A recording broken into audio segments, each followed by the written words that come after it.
to this week's presentation on progressive education. We'll be discussing several main points along the way. The first is a disclaimer on the limitations and sometimes not elements of progressive education. Next, a real-life example of progressive education. Then, the features of progressive education. Then, a teaching demonstration of progressive education. We will then review main points, citing elements from Elias and Merriam along the way.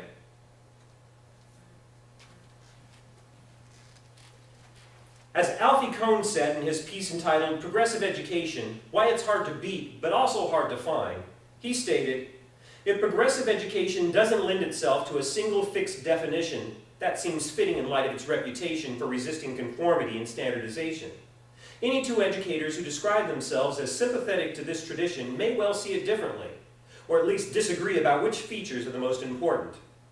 Talk to enough progressive educators, in fact, and you'll begin to notice certain paradoxes. Some people focus on the unique needs of individual students, while others invoke the importance of a community of learners.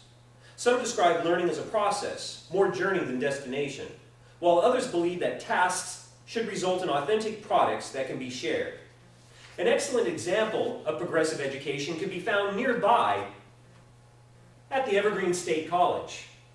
Their website states, you often find yourself studying across several academic disciplines all at once and all in the same class. Imagine exploring psychology, environmental studies, math, history, and economics, and how they all interrelate. This amazingly rich intellectual journey is led by a team of professors, not just a single instructor. You'll also get real-world learning experience through hands-on exploration. Students enroll in a single comprehensive program rather than a series of separate courses. You'll explore many aspects of a theme or topic through different but related academic subjects. By tackling topics in an interdisciplinary way, you'll learn not only about a broad range of subjects and issues, you'll also become a critical thinker and a skilled communicator.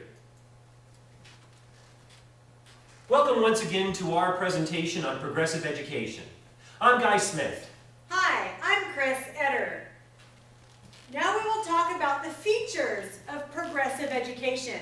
The first one, attending to the whole student. Progressive educators want students to become both good learners and good people. Community. Students learn with and from each other. Competition, which pits students against one another, is avoided. Collaboration. More emphasis on collaborative problem solving, uses a working with instead of a doing to model. Social justice. Responsibility for others, committed to diversity and improving the lives of others. Intrinsic motivation. Progressive educators ask, what's the effect on students' interest in learning? Students have the desire to continue. Deep understanding. Instruction is typically interdisciplinary, does not focus on rote memorization, and invites students to think deeply. Active learning. Students help design the curriculum. Learning is a matter of constructing ideas rather than passively absorbing information. And finally, taking students seriously. Curriculum is based on current students' interests and built around their needs and wants. We are now going to role model the first day of school for a progressively educated, interdisciplinary class at a two-year school. Welcome to your first day in interdisciplinary studies. As you notice, we are not sitting in a traditional classroom format, but by coming into this classroom, you have already selected groups with which you will be discussing today's topics. The first being the content of this course. So what I'm asking all of us to do in these small groups is to discuss what you want to get out of this class, what you hope to achieve as a result of this class.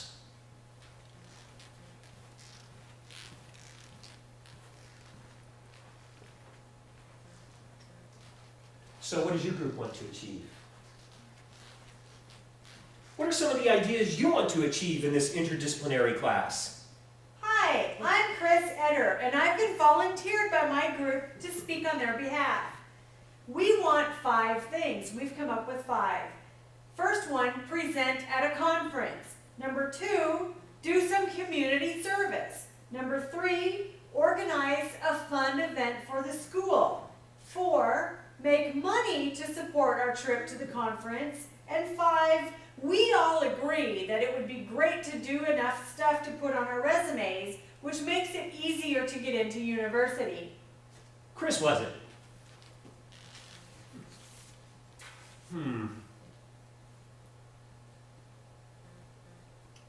How and why are you going to achieve these things, Chris? Well, we want to present at a conference because most undergraduate students do not have research experience. That will give us a leg up in getting admitted into university. We'd also like to do a research paper and present our findings at an upcoming conference. Do you think we could create a research paper as a course objective? Certainly, that's a terrific idea. As a matter of fact, your group can discuss some issues regarding social justice and create a research paper around the community service event you want to do. You could discuss the reasons why you think that community service event is necessary. What is so significant that you should do this event?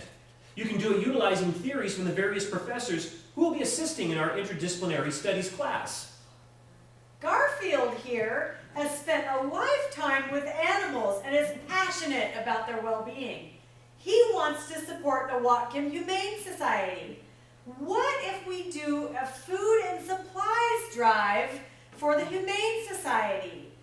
That could be our community service event. We could then write a research paper about the importance of companion animals and use theories we'll learn from all of the other professors and you in this interdisciplinary course. I like it. You also said you want to do a fun event for the school, and you need to raise funds for your conference presentation attendance. You know, a previous class of mine did a trivia bee for the school, and it was really successful. I can bring back some of those former students who can assist you in planning and implementing this event. With a well-run event, you might even have enough money to send everyone in the class. That would be great. I like those ideas.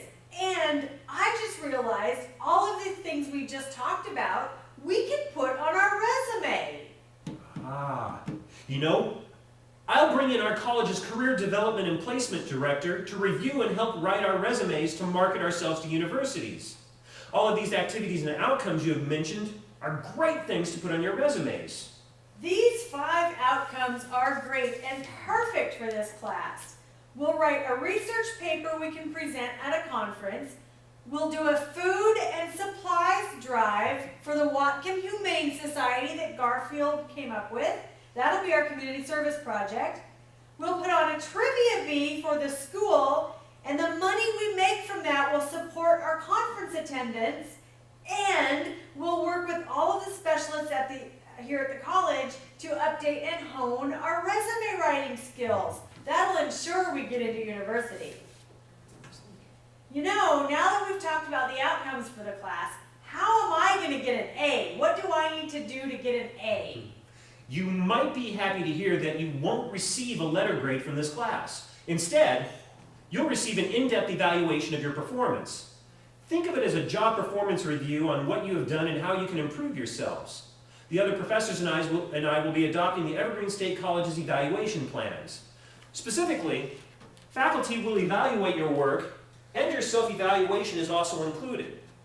Experience has shown us that these non-competitive transcripts are valued by employers and schools because they are more descriptive and revealing than traditional grades.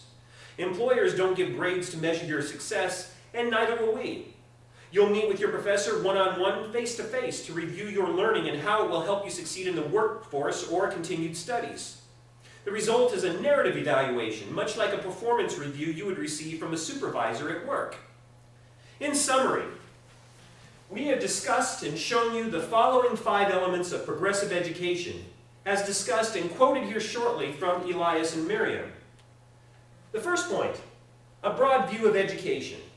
Education is a lifelong process, and adults of all ages are capable of learning and do learn in a multitude of settings and programs that include pragmatic, utilitarian, and vocationally oriented dimensions.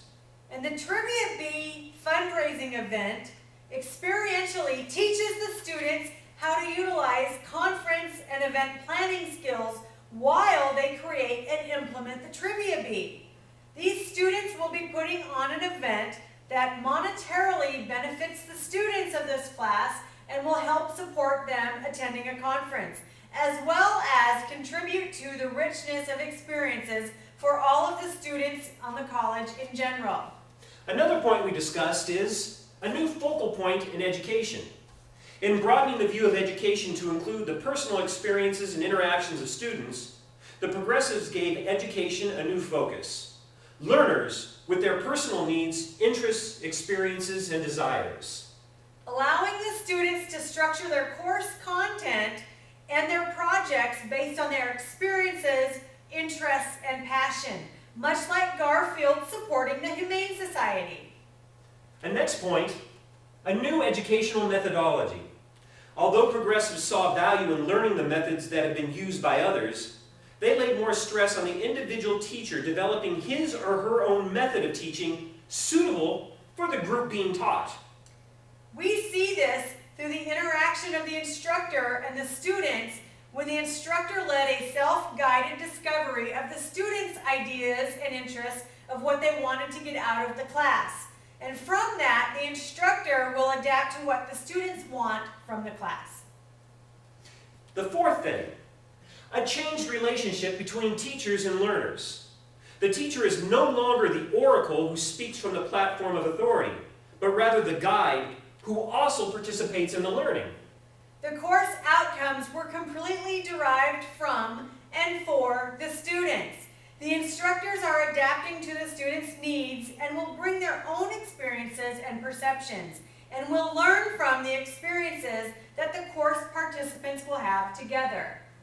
And driving all of these points is education as an instrument of social change.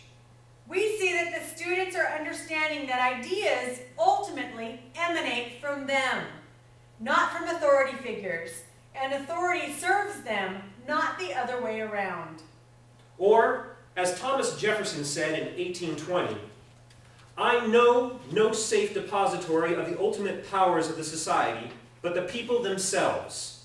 And if we think them not enlightened enough to exercise their control with a wholesome discretion, the remedy is not to take it from them, but to inform their discretion by education.